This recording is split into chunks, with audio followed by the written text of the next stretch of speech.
I'm Thomas Anthony. I'm the director of Big Data Research and Analytics Lab. So this was a lab that was formed in the School of Engineering. It's a collaboration between the School of Engineering, the School of Medicine, that's the Department of Neurology, and UAB Information Technology, specifically research computing at UAB Information Technology. So Dr. Murat Tanik, who's the chair of electrical engineering, along with Dr. Standard and Doug Rigney, who was the vice president of information technology. They just got together one day and said, okay, we'll have a lab, and I was tasked to form that lab. So let me just start off with a very general introduction. I try to keep this very non-technical as to just what is big data and what makes data big. Now, looking at me, you can't tell, but I am, in fact, a big Star Trek fan. So if you look at that image, and does anyone know who that is? That's data, and that's definitely not big data in the sense that we talk about big data. In general, this is part of my talk series, which Dr. Skidmore and we give, which is called Data on the Table. So there is data everywhere. How can you make use of it? And what data is useful. There is a very interesting graphic. If you just put a search in Google for big data, you'll see a hand-drawn bubble that says all the data in the world with a small dot in the center that says this is the data that you need. That is the kind of world that we live in, and that is big data. So how can we define big data? There is no canonical definition to big data. Big data is something which is new by new standards and old by old standards, because people have been doing big data before it was called big data, because the military has been doing this for a long time, trying to get actionable intelligence out of information. And they have been doing this for the last 30 or 40 years before it was called big data. Of course, that scale changes, because for someone, a couple of 100 megabytes of data, mega is still millions of bits, it might be big, but for some folks, terabytes of data is small, or is big. For some of them it's small, for some of them it's big. We look at the scale that it goes across. So in general, any data that has a scale factor which is comparatively big for the current technology or architecture to handle it can be classified as big data. So in general, when we do computer programming, if we have any data, we read the data, we load it into RAM. By reading data, that means we are loading it into our memory, right? Into the RAM itself. In general, what we can consider big data, a standard rule could be, if it does not fit inside the RAM of your computer, it can be considered big data. So assuming we all have computers and have used them, what are our standard RAM sizes on our powerful computers today? 4 gigs, 8 gigs, maybe if you have a workstation, 16 or 32 gigs, right? Now that's still a lot of data, but you can imagine data sets like genomics data sets that can go into hundreds of gigabytes or terabytes or even petabytes. And if you want to do analytics on them, the architecture that our computing has been based on breaks down there. And for that, we have a new architecture, and that was actually was come up by Google, and we'll see as to why they had to do that. So in general, let's get some background. So the internet carries around 2,000 petabytes, maybe a shade under 2,000 petabytes of data. Now that is petabytes, so we have kilobytes, megabytes, gigabytes, terabytes, and then 1,000 terabytes make a petabyte. So you can imagine the scale of the amount of information that flows through the internet. And this is still 2013. We have been growing ever since then. Now our favorite boogeyman, that is the NSA, processes or touches roughly 1.6% of the world's internet traffic. In 2013, that was around 30 petabytes a day. If you divide that into the number of seconds, they look at around 2.77 terabytes of data a second. Now that's big data, right? Every second they are touching, and this is being done by algorithms. It's not not a bunch of humans sitting there and looking at that data or that information that the NSA is touching. But that is still a lot of data. And out of that data, barely 1% of that data goes, or barely a point of 1% goes in front of an actual human analyst to say, okay, this was what the algorithm flagged up as a threat. Can you look at it and tell me, is there any intelligence or is there anything that can be used? Now, Google processes around between 20 and 100 petabytes. So what is this? This is our search information. Whatever we type into Google, that is what goes through Google a day. So you can imagine how much Google knows about what you are searching for, what I am searching for, what Laura is searching for. That is a lot of information. Facebook has around 300 petabytes of user information. And Facebook is valued at $212 billion at the end of last month. They have around 1.3 billion active users. So each user is worth around $163. That is, Facebook has $163 worth of information about me that it can sell to an advertising or a marketing company so that they can market stuff to me.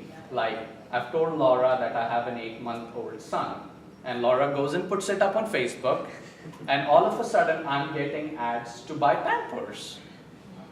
Why? Because Facebook has monetized me, Thomas Anthony. And that's why Facebook is free. How do they make their money? By selling ads or selling information that can make you a good target for ads. Now, this was what was going on, and we considered when the LHC came online about 4 years ago, 3 or 4 years ago, we thought that would generate tons of data, but the LHC is generating only 15 to 20 petabytes of data. So, considering the scale of what we generate ourselves, our scientific experiments are actually producing far lesser data.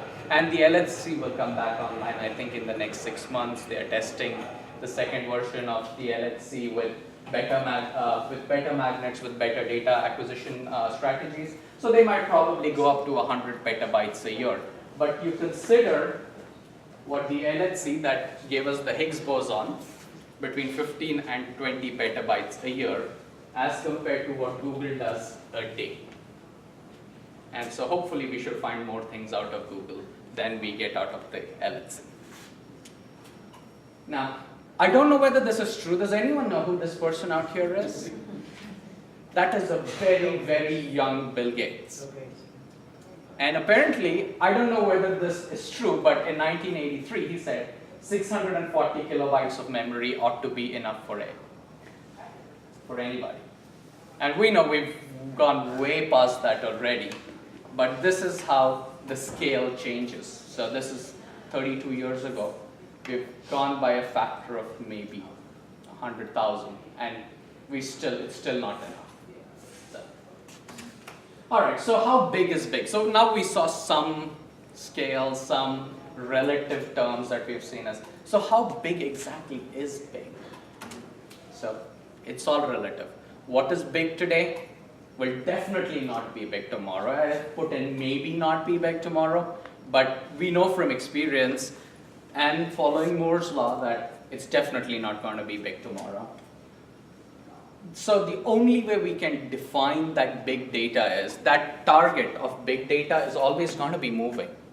So the only way we can define it is any data on any scale or any complexity that's going to challenge your technology that you use is going to be classified as big data.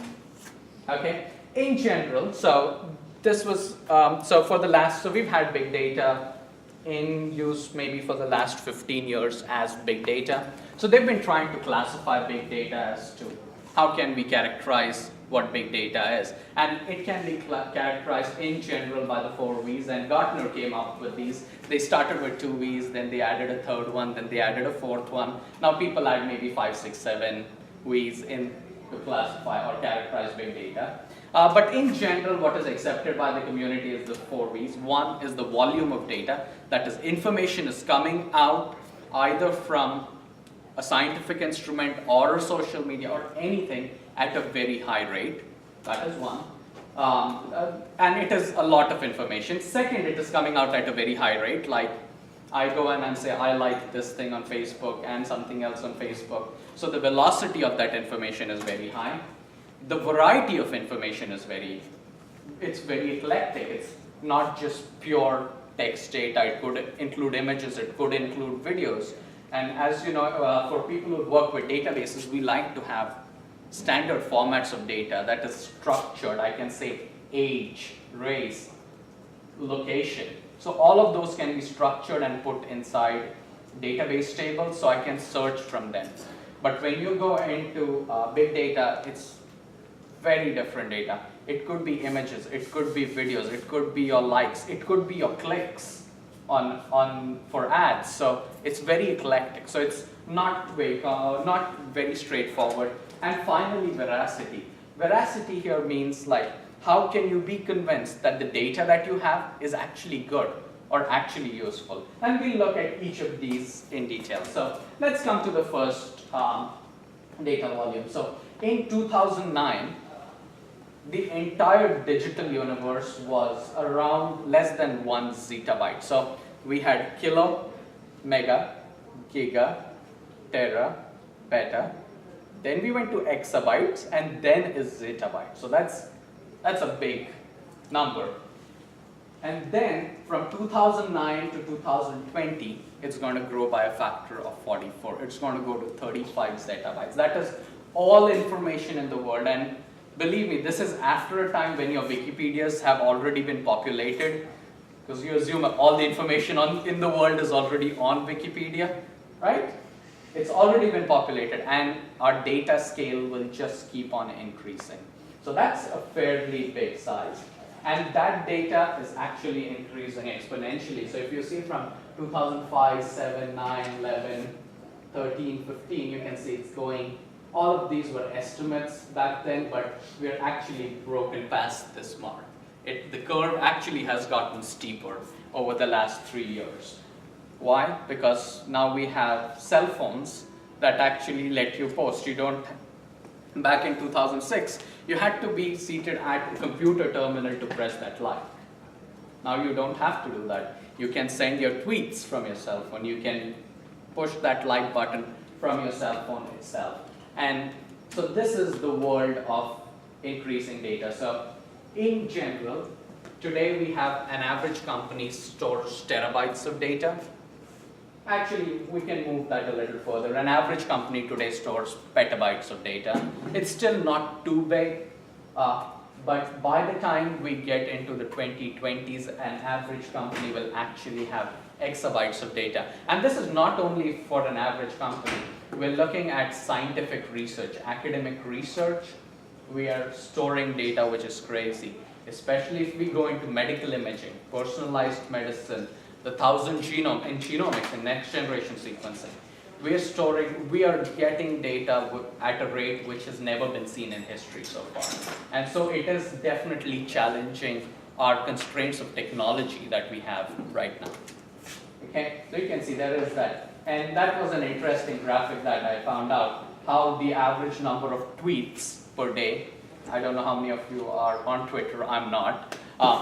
That's one of the reasons I don't have another digital footprint, Laura, because I'm not on Twitter. And that's the average number of tweets per day. You can see that it's growing, and it keeps growing exponentially. And that is all of the data that companies like Twitter, Facebook, Google have on you. Next is the complexity or the variety of the data. So there are various formats for the data that we have. Our tweets are one format, our Facebook likes are one format, our Facebook statuses are another format. So I might write in something in my Facebook status as, hey, I like this thing because it's circular. Or someone else might write, I like this thing which is round. Technically, we're referring to the same thing, but it is not structured. So we have to have, or companies have to have some natural language processing to say, okay, they're looking pretty much at the same thing and saying it in a different way. Then we have text, numerical, images, audio, video, time series, especially for financial markets, social media, multidimensional arrays. all of these, and believe me, all of these can be included. You take any one research project, you will find a bunch of this kind of spread or the variety of data itself. And then we have some data which is static, like that data usually doesn't change too long, and some of it is streaming data like your Twitter feeds.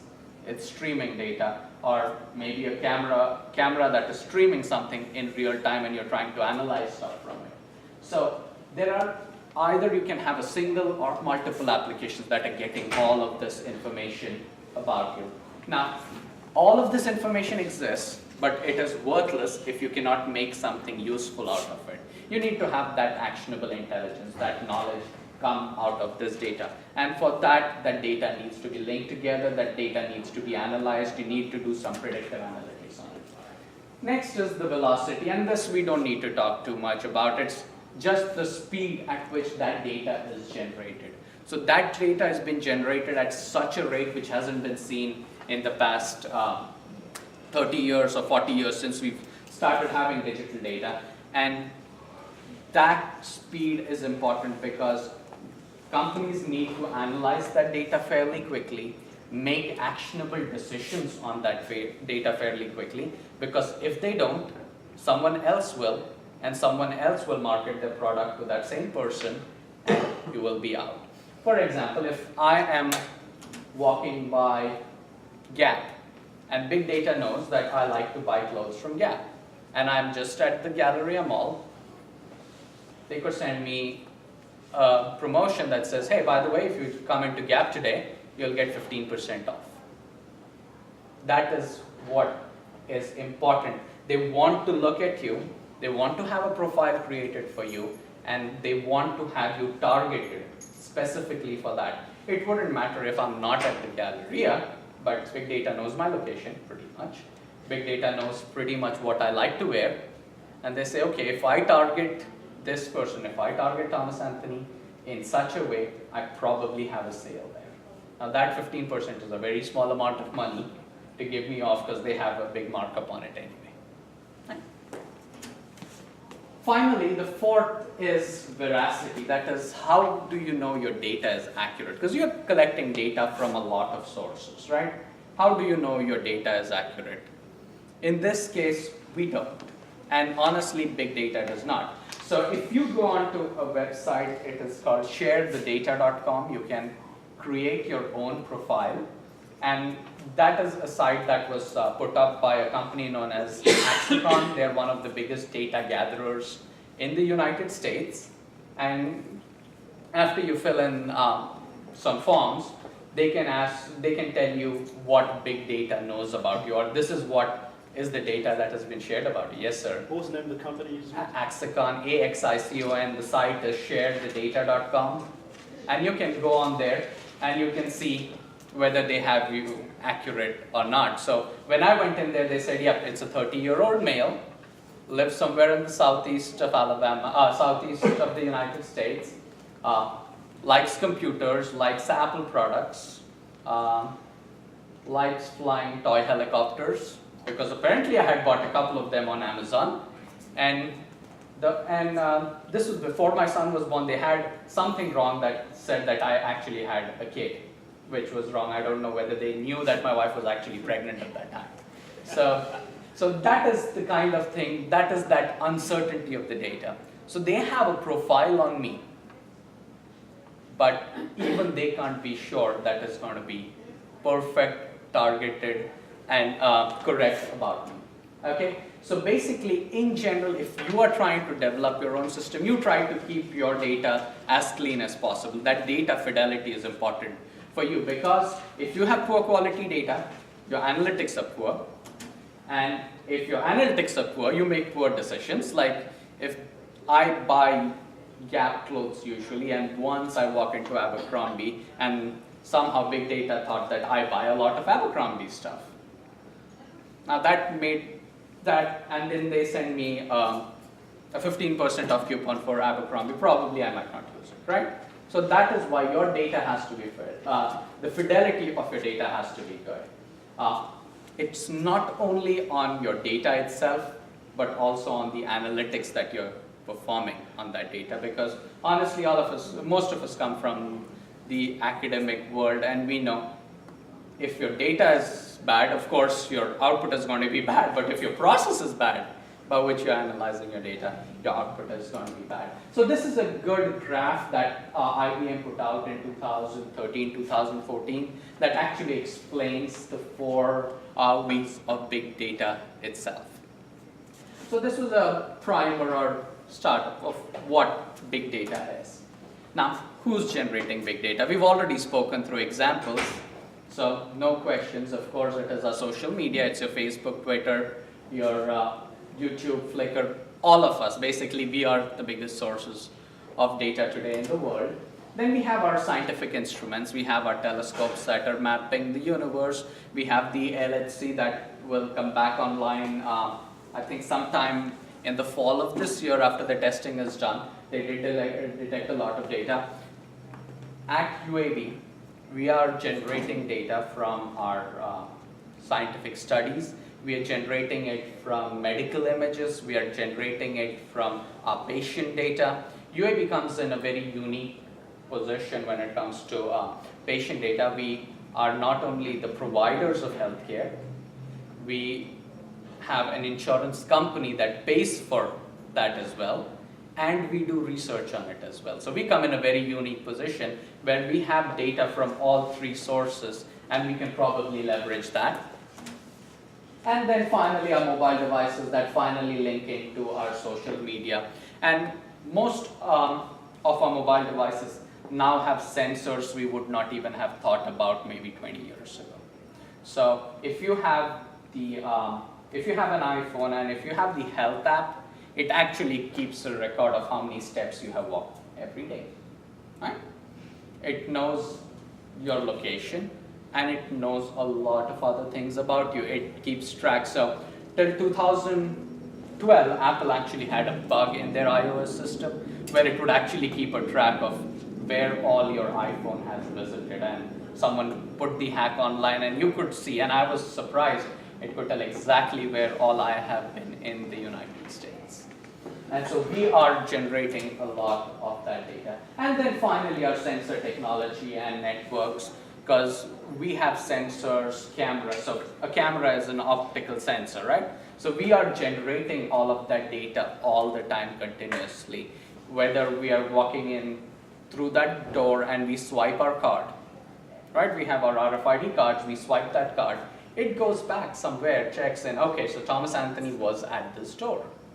So there are those things that are collecting data about us. Has everyone heard of a project known as the Nest Labs? It is the Nest Thermostat that Google bought for $3.2 billion last year. So that has a temperature sensor, a humidity sensor, what they call an activity sensor. I'm assuming it's a passive infrared sensor to sense movement and stuff. So your thermostat basically knows if you're home or not. It's connected to your Wi-Fi and it is sending that data back out. And so that is the way this Nest itself works. It's like if you're not at home, of course you don't want it as warm during the winter or as cold during the summers, right? So that's what they say they're using it for, but believe me, they're using a lot of that data for a lot more. So in general, right now, our ability to make any progress, either in the science or in the social sciences, is no longer hindered by our ability to collect data. We can collect data at an enormous rate. It is by the ability to manage it, to store it, summarize it, visualize it, and analyze it, and make actionable intelligence out of it. And that is where big data actually comes in. So the big data, so this section I will actually go through really quickly because some of it is a little technical. In general, this is the big data landscape. So you have your basic layers such as Hadoop, these are the technologies. Then you have what is the infrastructure on top of them. Then what are the apps that are built on top of those of this infrastructure so that you can actually get useful information or actionable intelligence. And then finally you have your visualization, because data is no good, because when you send information to the president of a company, he's not going to want to see 200 pages of data or screens of data. He wants to see one snapshot that tells him that that green line of the profit is going up, right? And for that, this is the basic big data landscape. And in general, I'll give a brief introduction to Hadoop. And you must have heard of Hadoop and MapReduce. Now, this is technology that Google has been working on for the last 10 years. And in fact, Google has even moved away from it. But people in academia are still working on this kind of a technology. So basically, Hadoop is what, whenever you hear the big word big data, by far the most common term you will hear is Hadoop and MapReduce. And so it is work done by Google maybe in the early part of this century. And Google had some white papers that was describing the Google file system. And that then in 2003, 2004, they published that white paper with the Google file system and the MapReduce. Now the core concept of that is basically distribute your data. The moment you get it in, just distribute it to wherever you're going to analyze it. So our main project is the brain mapping for the prediction of Parkinson's disease. I'll talk about that in a minute. We're also looking at autism. We're looking at some customer intelligence and analytic models for Alabama Power and student metric analysis. So when a student comes in, wouldn't it be great if you can tell them, okay, based on your background, your SAT scores, your ACT scores, all of this is your chance of graduating in 4 years. You'll have to work hard on these things so we can be more proactive the way we or the advisors deal with students rather than wait for them to fail and then say, oh, we probably could have done well and helped them doing this. So we're looking at some of that as well so that we'll be able to proactively say, okay, this student, based on our analytical models, is going to find this particular course really difficult if some mitigation strategies are not put in place. So that is something we are looking at as well. So for the Parkinson's disease, in general, we were asked, can we build a classifier for Parkinson's disease? Can we do it using MRI, that is imaging, and can we use imaging with clinical data to do it? So for those who are aware of it, so Parkinson's, the only definitive test for Parkinson's is what is known as a dopamine transporter scan. It's a DAT scan that involves injecting a radioactive dye into your brain and getting a DAT scan, and that will give you an output. Then a radiologist reads that and says, okay, you have Parkinson's or not. That's a very expensive scan, costs maybe $10,000 to $20,000, depending on where you are. Is usually not paid for by your insurance provider, so you're not reimbursed for it. But MRIs are, right? MRIs cost between $400 to $500. Can we get to that same output using MRI? And that was the question that we were at. So as you know, MRIs have revolutionized medical imaging. They've been there for the last 20 years. No radiation, no known harmful effects. It's non-invasive. There's no radioactive dye going into your brain or any part of your body. And usually they give us good images which have a lot of information on them. When you receive an MRI, what happens to it? It goes, after you get an MRI, it usually goes to a radiologist. And a radiologist does a read and writes out a report, about half a page. Compare that to the size of the MRI. Okay. So each MRI scan has between 6 and 12 million voxels. So what is a voxel? When you look at a picture, you know what are pixels, right? They are small blocks within that image itself. When you tell you have a high definition TV, that means it's 1920 by 1080. That's 1920 pixels horizontally and 1080 pixels vertically. Now a voxel is a volumetric pixel, that is, it has three-dimensional information. So it's, instead of a square, it's actually a cube, because it's your brain imaging, so it's going to have 3 dimensions to it. And it has between 6 and 12 million voxels within any one MRI image itself. Now each of those voxels gives you information about the structural integrity of that area of the brain, the connectivity, how that part of the brain itself is connected to others, structurally as well as functionally. And this is not just simple MRI imaging. Most MRI imaging, you get a structural imaging T1, T2, and if you do a DTI, which is what we use. That's a diffusion tensor imaging. It looks at the diffusion of water molecules in the brain itself. So that gives us a good functional map as well.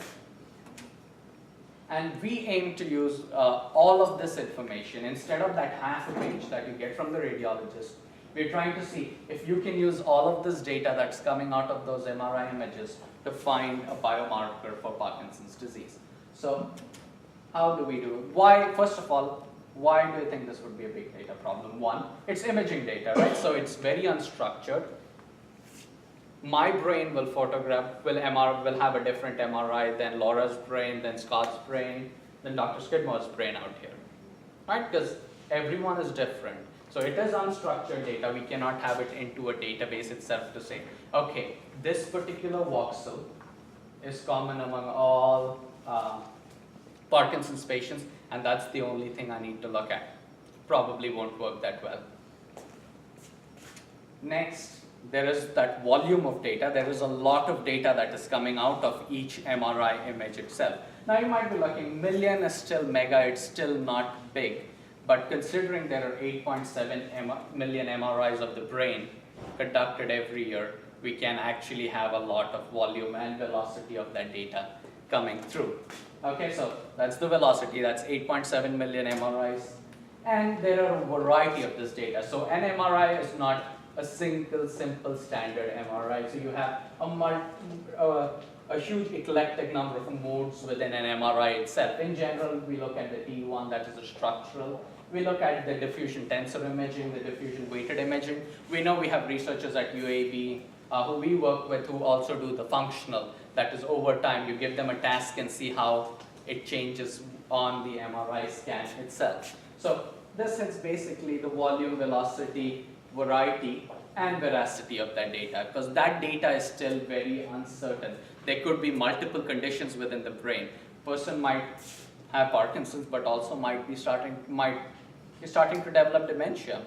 So that there is that uncertainty within our data set itself that we are trying to see, okay, can we try and mitigate that veracity of the data as well? So I think that kind of fits within the definition of how we define big data itself. It hits all the 4 characteristics.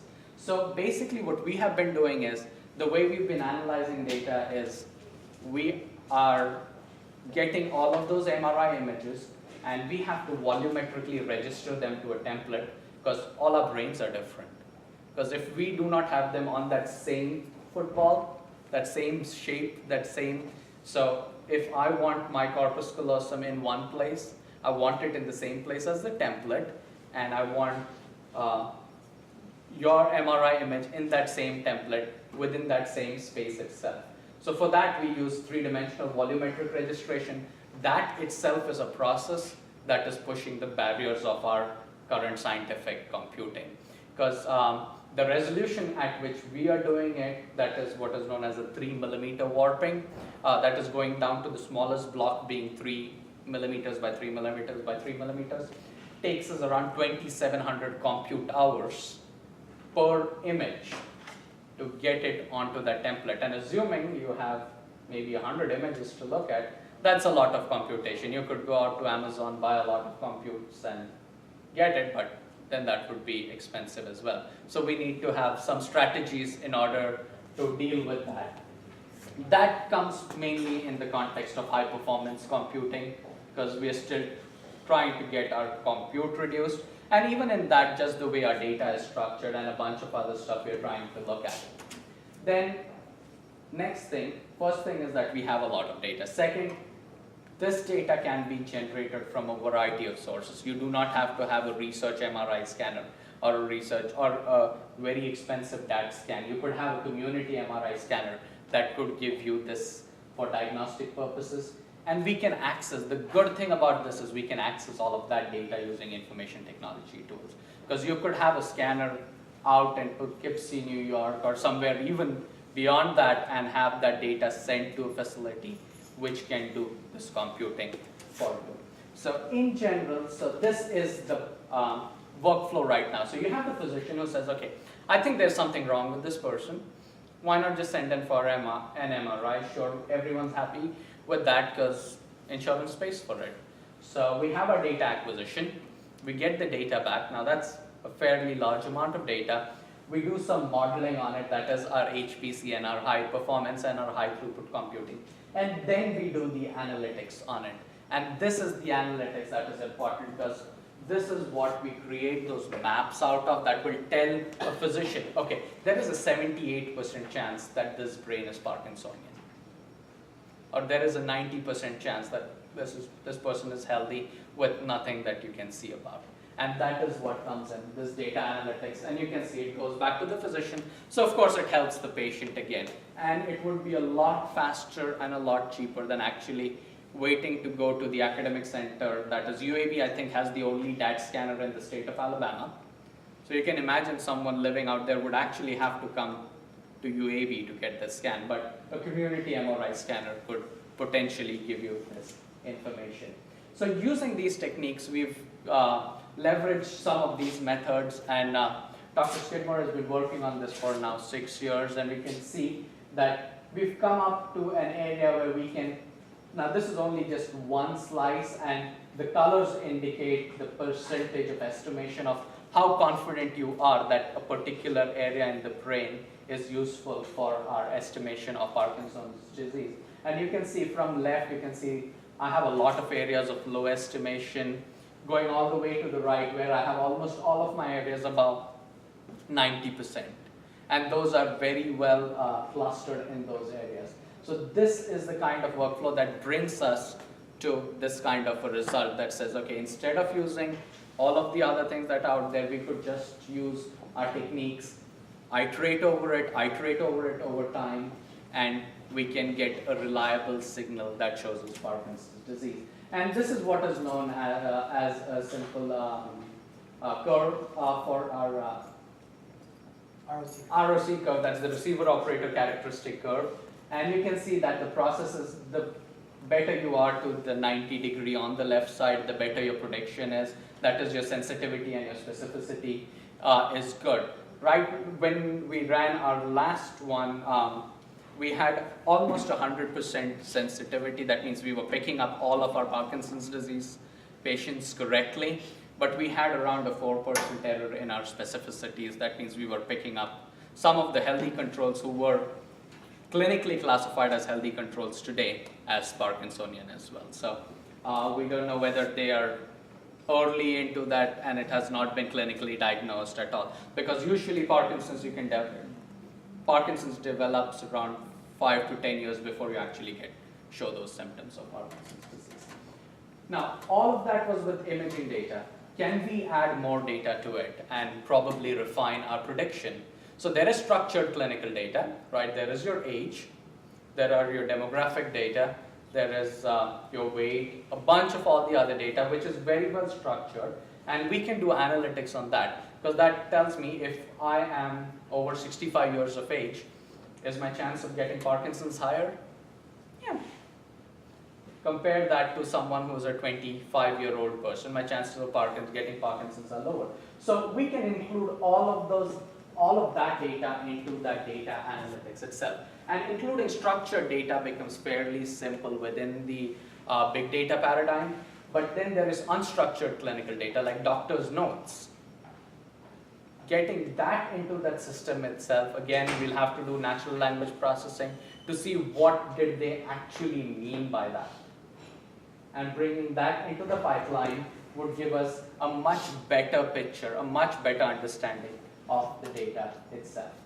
Now, what are the challenges of using this? One, it is still maybe 10 or 12 years into the technology. It's still maturing. There is a lack of tooling. There is a steep technical curve to learning and implementing a system like that. There is a lack of qualified people who can do this. Very few enterprise-ready products. So there are companies that will sell you products for big data, but not necessarily they'll do the things that you wanted them to do. There is a financial institution in town, I won't mention them. They spent around $3 million buying a big data appliance from a big company. They promised them the sun, moon, stars. They came in, delivered the appliance. It has been running in their data center for the last 2 years, has done 0 kilobytes, has analyzed 0 kilobytes of data. Because they did not have, first of all, it was not for what they needed it. Next, getting those people to work on that data is important. So 2 things I tell whenever I'm asked this question, what is the most important thing when you're trying to set up big data? The most important by far is getting the correct people to actually do it and having your computational scientists there to make sure that whatever you're doing is correct. You can run it inside a cluster or a cloud, so you need some infrastructure to run it. It's not easy to just instantiate it probably on your small machine. It will do the job, but won't be as efficient. And then you have to manage the scale, the performance, the availability, workload, and a lot of other things. So when you have this kind of a data system, you need to manage your security of the data. How are you going to back up all of your data? So there are some challenges that are going on in the big data world itself. In general, at UAB, we have an HPC platform that we do most of our initial modeling on. So we have around 800 cores. We have a nice high-speed file system. And for a newer system, we have actually an OpenStack and Ceph based, which is on a petabyte scale. It can go up to 5 petabytes. And actually, John Paul is sitting back there. He's the architect of that system. And we can actually have a running Hadoop system on this OpenStack and Ceph fabric really quickly, just using virtualization. The partners for our research are the Department of Neurology, that's the School of Medicine, Electrical Engineering, UAB IT Research Computing, who come under the Vice President of Information Technology. Our collaborators from psychology come under the CAS, and we have we have a good amount of computing at UAB, but for larger needs we have to go beyond UAB.